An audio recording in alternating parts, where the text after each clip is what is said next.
कल्पना करा की तुम्हाला तुमच्या लग्नाच्या दिवशी तुमच्या पालकांकडून, नातेवाईकांकडून किंवा मित्रांकडून भेटवस्तू मिळाली आहे किंवा कदाचित तुम्हाला तुमच्या पालकांकडून किंवा आजी आजोबांकडून काही मालमत्ता किंवा पैसे वारसा म्हणून मिळाले आहेत किंवा कदाचित तुम्हाला तुमच्या पालकांकडून भेट म्हणून काही शेअर्स मिळतील किंवा तुम्हाला तुमच्या एम्प्लॉयरकडून बोनस किंवा प्रोत्साहन म्हणून भेटवस्तू मिळू शकते। या सर्व सिच्युएशन्समध्ये काय कॉमन आहे?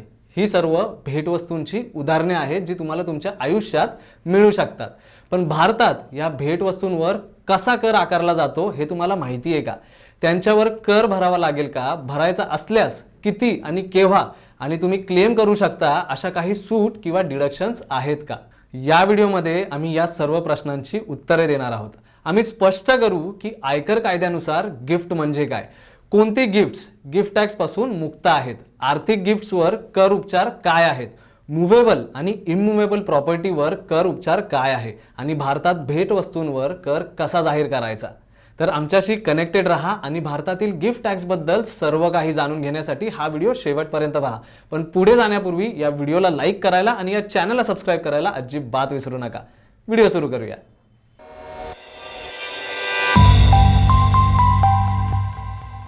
तर प्रथम आपण गिफ्ट टॅक्सची पार्श्वभूमी पाहू। गिफ्ट रिसीव्ह करणे कोणाला आवडत नाही, नाही का? भारतात गिफ्ट देणे हे एखाद्याची आपण किती काळजी करतो हे दाखवण्याचा उत्तम मार्ग आहे। आपल्याकडे खूप भिन्न संस्कृती आणि सण आहेत की आपल्याकडे नेहमी आपल्या कुटुंब आणि मित्रांसह भेटवस्तू साजरे करण्याची आणि देवाणघेवाण करण्याचे कारण असते। याच कारणांमुळे एप्रिल 1958 मध्ये सरकारने गिफ्ट टॅक्स कायदा आणला, ज्यामुळे आपण दिलेल्या किंवा मिळवलेल्या काही गिफ्ट्सवर आपल्याला टॅक्स भरावा लागतो।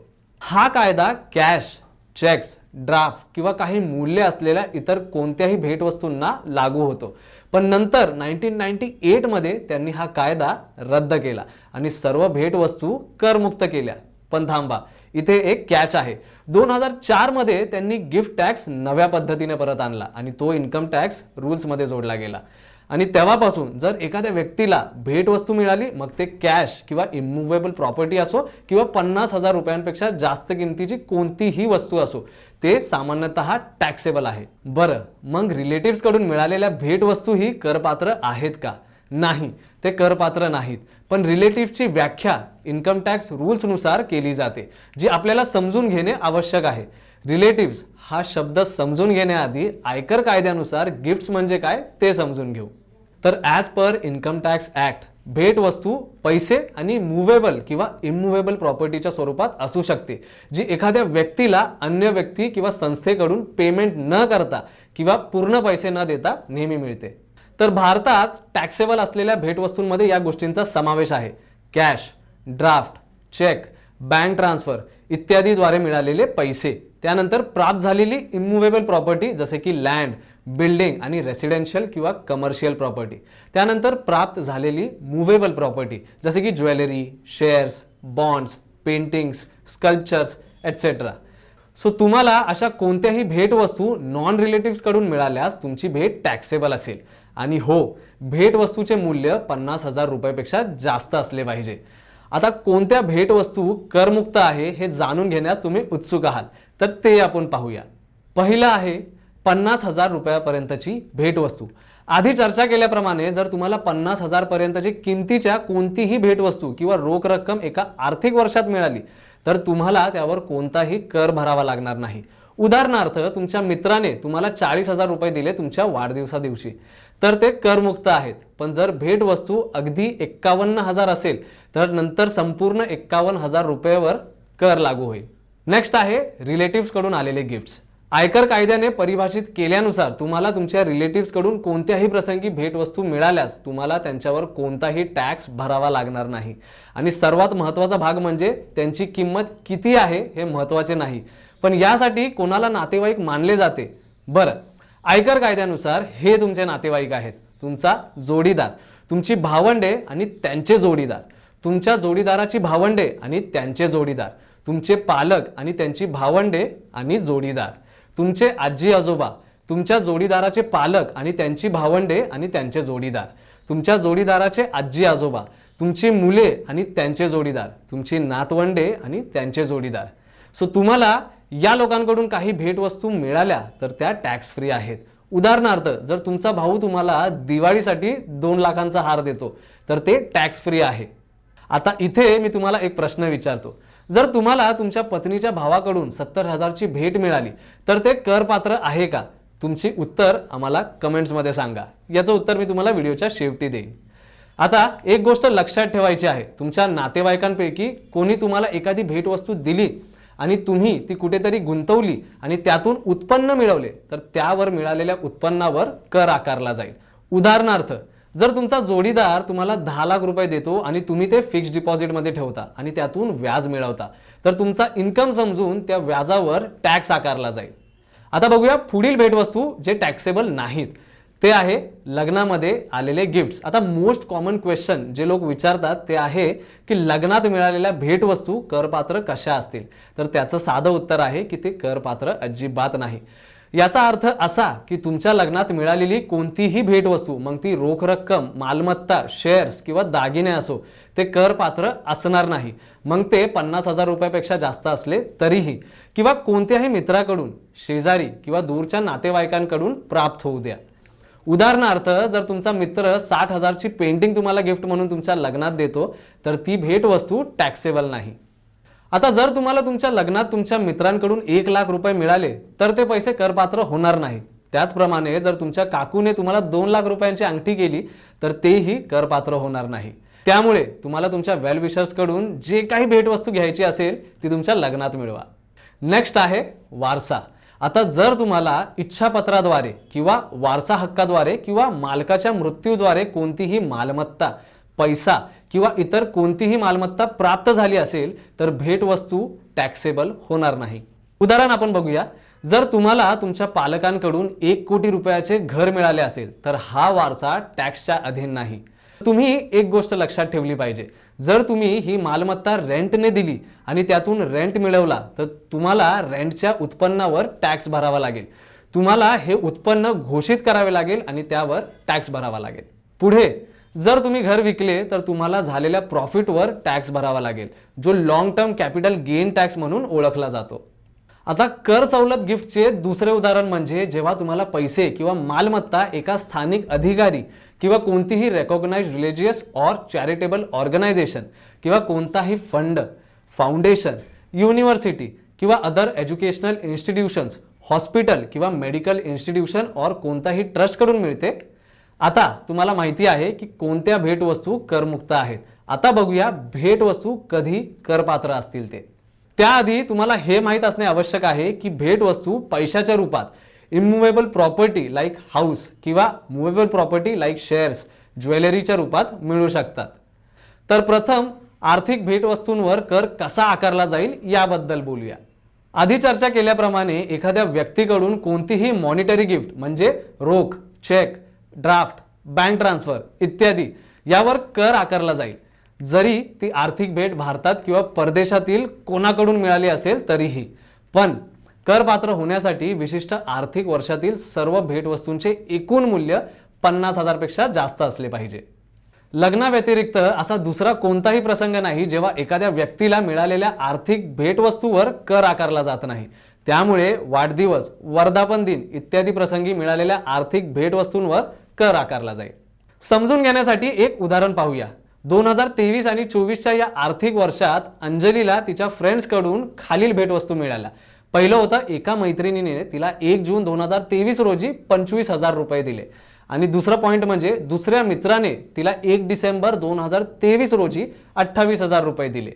आता आपल्याला माहित आहे की आर्थिक वर्ष एप्रिल ते मार्च असं आहे, तर दोन्ही भेटवस्तू एका आर्थिक वर्षात करप्राप्त असतील. आता इथे अंजलीला फ्रेंड्सकडून भेटवस्तू मिळाल्या. आपल्या माहितीतले मित्र हे नातेवाईक नसतात आणि हे गिफ्ट्स लग्नात मिळालेले नाहीत, त्यामुळे त्यांच्याकडील भेटवस्तू करपात्र असतील. एकूण भेट रक्कम आहे 25,000 प्लस 28,000 म्हणजेच 53,000. आता एकूण भेट रक्कम 50,000 रुपयापेक्षा जास्त आहे, म्हणूनच त्या 53,000 रुपये करपात्र असतील. आता गिफ्ट म्हणून मिळालेल्या इमूवेबल प्रॉपर्टीवर कर उपचार पाहू. आता असं समजू की तुम्हाला भेट म्हणून इमूवेबल प्रॉपर्टी मिळाली आहे. मग प्रश्न असा आहे की तो करपात्र असेल का, आणि असेल तर किती असेल, की काही सूट मिळेल. त्याआधी इमूवेबल प्रॉपर्टी म्हणजे काय ते समजून घेऊ. इमूव्हेबल प्रॉपर्टीचा अर्थ असा आहे की जी मूव्ह करता येत नाही, जसे की जमीन, इमारत, कारखाना किंवा व्यावसायिक इमारत, गोदाम, दुकान किंवा रिअल इस्टेटशी संबंधित काहीही. जेव्हा तुम्हाला कोणत्याही नातेवाईकांकडून इमूव्हेबल प्रॉपर्टी मिळते किंवा तुम्हाला प्रॉपर्टी वारसा हक्काने मिळते, तुमच्या लग्नात किंवा कोणत्याही स्थानिक प्राधिकरणाकडून किंवा धार्मिक संस्थेकडून प्राप्त होते, तेव्हा अशा मालमत्तेला किंवा भेटवस्तूला करातून सूट दिली जाते. प्राप्त झालेल्या अशा इमूव्हेबल प्रॉपर्टीचे स्टॅम्प ड्युटी व्हॅल्यू 50,000 पेक्षा कमी असल्यास त्यावरही कर लागणार नाही. पण इथे स्टॅम्प ड्युटी व्हॅल्यू काय आहे? सर्वप्रथम स्टॅम्प ड्युटी व्हॅल्यू हा एक टॅक्स आहे जो तुम्हाला मालमत्ता खरेदी किंवा विक्री करताना भरावा लागतो. आता स्टॅम्प ड्युटी व्हॅल्यू हे मालमत्तेचे किमान मूल्य आहे जे स्टॅम्प ड्युटीच्या उद्देशाने सरकार निर्धारित करते. हे सर्कल रेट किंवा गायडन्स व्हॅल्यू म्हणून देखील ओळखले जाते. आता आधी चर्चा केल्याप्रमाणे तुम्हाला इतर कोणत्याही व्यक्ती किंवा संस्थेकडून इमूव्हेबल प्रॉपर्टी मिळाल्यास भेटवस्तू करपात्र असेल. आता इथे दोन परिस्थिती असू शकतात. पहिली म्हणजे जेव्हा तुम्हाला इमूव्हेबल प्रॉपर्टी भेट म्हणून मिळते आणि तुम्ही काहीही पैसे देत नाही. आणि दुसरी म्हणजे जेव्हा तुम्हाला इमूव्हेबल प्रॉपर्टी त्याच्या स्टॅम्प ड्युटी व्हॅल्यूपेक्षा कमीमध्ये मिळते. हे देखील एक गिफ्ट आहे, परंतु आपण काहीतरी यासाठी दिलेलं आहे. तर आपण पहिली सिच्युएशन मध्ये काय होईल ते बघूया. जर तुम्हाला भेट म्हणून एखादी इमूव्हेबल प्रॉपर्टी मिळाली आणि भेटवस्तूचे स्टॅम्प ड्युटी व्हॅल्यू 50,000 पेक्षा जास्त असेल तर संपूर्ण स्टॅम्प ड्युटी व्हॅल्यू करपात्र असेल. समजून घेण्यासाठी एक उदाहरण बघूया. समजा अजयने त्याच्या मित्र राजला घर गिफ्ट केलं आहे. घराची बाजारातील किंमत 15 लाख होती आणि स्टॅम्प व्हॅल्युएशन अथॉरिटीने स्टॅम्प ड्युटी आकारण्यासाठी अडॉप्ट केलेल्या घराची किंमत 16 लाख होती. तर या भेटवस्तूवर टॅक्स आकारला जाईल का आणि किती?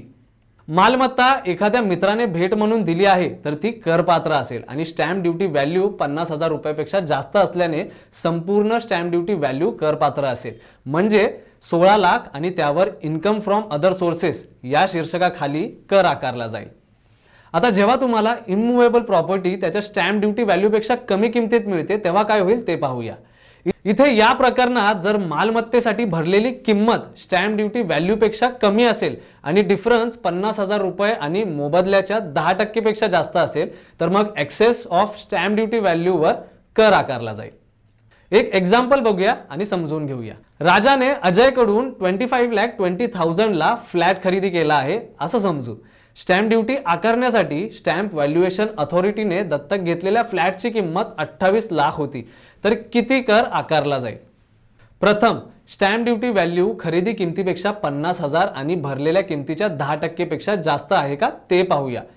हे 50,000 रुपयांपेक्षा जास्त आहे आणि भरलेल्या किमतीच्या 10% म्हणजे 2,52,000. अशा प्रकारे 2,80,000 इन्कम फ्रॉम अदर सोर्सेस या शीर्षकाखाली करपात्र असेल. आता पुढे जाऊया आणि गिफ्ट म्हणून मिळालेल्या मूव्हेबल प्रॉपर्टीवर टॅक्स ट्रीटमेंट पाहूया. टॅक्स ट्रीटमेंट समजून घेण्याआधी मूव्हेबल प्रॉपर्टी म्हणजे काय ते समजून घेऊ. इथे आयकर कायद्यानुसार मूव्हेबल प्रॉपर्टी म्हणजे शेअर्स किंवा securities, jewelleries, archaeological collections, paintings, sculptures किंवा कला आणि सराफ यांचे कोणतेही काम टॅक्स पेयरची कॅपिटल ॲसेट आहे आणि त्यात व्हर्च्युअल डिजिटल ॲसेटचा समावेश आहे जसं की क्रिप्टो. जेव्हा तुम्हाला कोणत्याही नातेवाईकाकडून मूव्हेबल प्रॉपर्टी मिळते किंवा ती तुम्हाला वारसा हक्काने मिळते, तुमच्या लग्नाला किंवा कोणत्याही स्थानिक प्राधिकरणाकडून किंवा धार्मिक संस्थेकडून मिळते, तेव्हा अशा भेटवस्तूंना करातून सूट मिळते. परंतु जर तुम्हाला वरीलपैकी कोणतीही मूव्हेबल प्रॉपर्टी इतर कोणत्याही व्यक्तीकडून भेट म्हणून मिळाली आणि त्याची किंमत 50,000 पेक्षा जास्त असेल तर ती करपात्र असेल. आता तुम्ही विचार करत असाल की तुम्हाला एखाद्याकडून एखादी कार भेट म्हणून मिळाली आणि त्याची किंमत 50,000 रुपयांपेक्षा जास्त असेल तर काय? तर तुम्हाला हे माहीत असणे आवश्यक आहे की कार विहित मूव्हेबल प्रॉपर्टीच्या व्याख्येत येत नाही, म्हणून या भेटवस्तूवर कर आकारला जाणार नाही आणि तुम्हाला काहीही पैसे भरावे लागणार नाही. आता आपल्या विषयाकडे परत येऊया. जेव्हा तुम्हाला एखादी मूव्हेबल प्रॉपर्टी भेट म्हणून मिळते तेव्हा दोन परिस्थिती असू शकतात. पहिली आहे जेव्हा तुम्हाला मूव्हेबल प्रॉपर्टी भेट म्हणून मिळते आणि तुम्ही काहीही पैसे देत नाही, आणि दुसरं आहे जेव्हा तुम्हाला मूव्हेबल प्रॉपर्टी त्यांच्या फेअर मार्केट व्हॅल्यूपेक्षा कमी मध्ये मिळते. हे देखील एक भेट आहे, परंतु आपण काहीतरी थोडंसंच भरलंय. जर तुम्हाला एखादी मूव्हेबल प्रॉपर्टी भेट म्हणून मिळाली आणि भेट वस्तूची फेअर मार्केट व्हॅल्यू 50,000 पेक्षा जास्त असेल तर संपूर्ण फेअर मार्केट व्हॅल्यू करपात्र असेल. समजा तुम्हाला तुमच्या वडिलांकडून 5 लाख रुपयांची अंगठी मिळाली आहे. त्याच आर्थिक वर्षात तुम्हाला तुमच्या मित्राकडून शेअर्स देखील मिळतात. भेटवस्तूच्या तारखेला शेअर्सचे एकूण फेअर मार्केट व्हॅल्यू 2 लाख होते. आता तुमच्यावर कर कसा लागणार? इथे नातेवाईक असलेल्या वडिलांकडून अंगठी प्राप्त झाली आहे, त्यामुळे अंगठी करमुक्त असेल. पण शेअर्स तुमच्या मित्राने भेट म्हणून दिला आहे, त्यामुळे हे करपात्र आहे. आणि त्याची किंमत 50,000 पेक्षा जास्त असल्याने शेअर्सचे संपूर्ण फेअर व्हॅल्यू म्हणजेच 2 lakh income from other sources या शीर्षकाखाली करपात्र असेल. आता आपण मुव्हेबल प्रॉपर्टी त्याच्या फेअर मार्केट व्हॅल्यू पेक्षा कमी किमतीत प्राप्त केल्यास काय होईल ते पाहूया. इथे प्रॉपर्टीचे फेअर मार्केट व्हॅल्यू मालमत्तेसाठी भरलेल्या किमतीपेक्षा 50,000 रुपयापेक्षा जास्त असेल तर खरेदी किमतीपेक्षा फेअर मार्केट व्हॅल्यूवर कर आकारला जाईल. अधिक चांगल्या प्रकारे समजून घेण्यासाठी एक उदाहरण पाहूया. समजा तुम्ही तुमच्या दूरच्या नातेवाईकांकडून 1,80,000ला सोन्याचे दागिने खरेदी केले आहेत. तर सोन्याच्या दागिन्याचे फेअर मार्केट व्हॅल्यू 2,80,000 होते. तर तुमच्यावर कर आकारला जाईल का?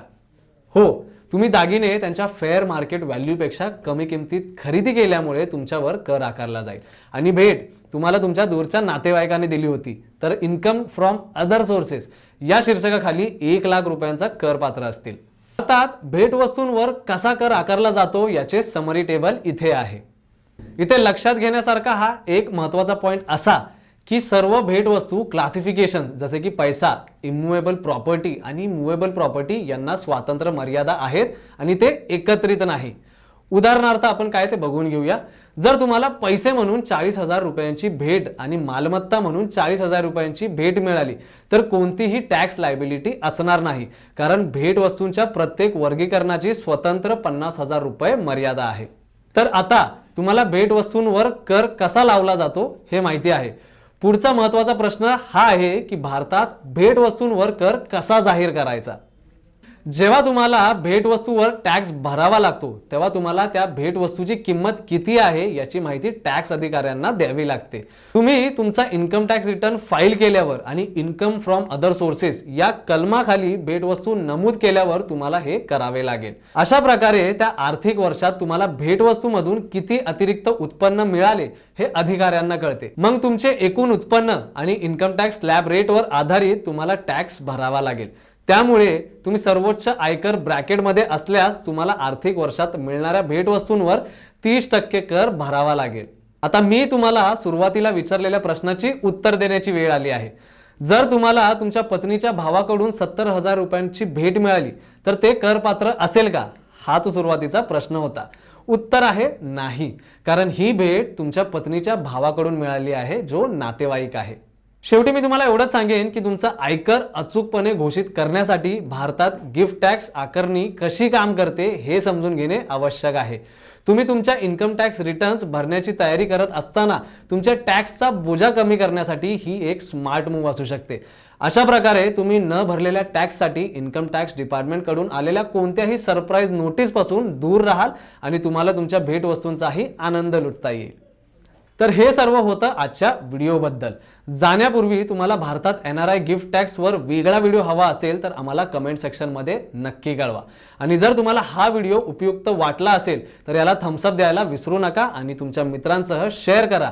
आणि यासारख्या अधिक इन्फॉर्मेटिव्ह व्हिडिओसाठी ग्रो मराठीला नक्की सबस्क्राईब करा. धन्यवाद.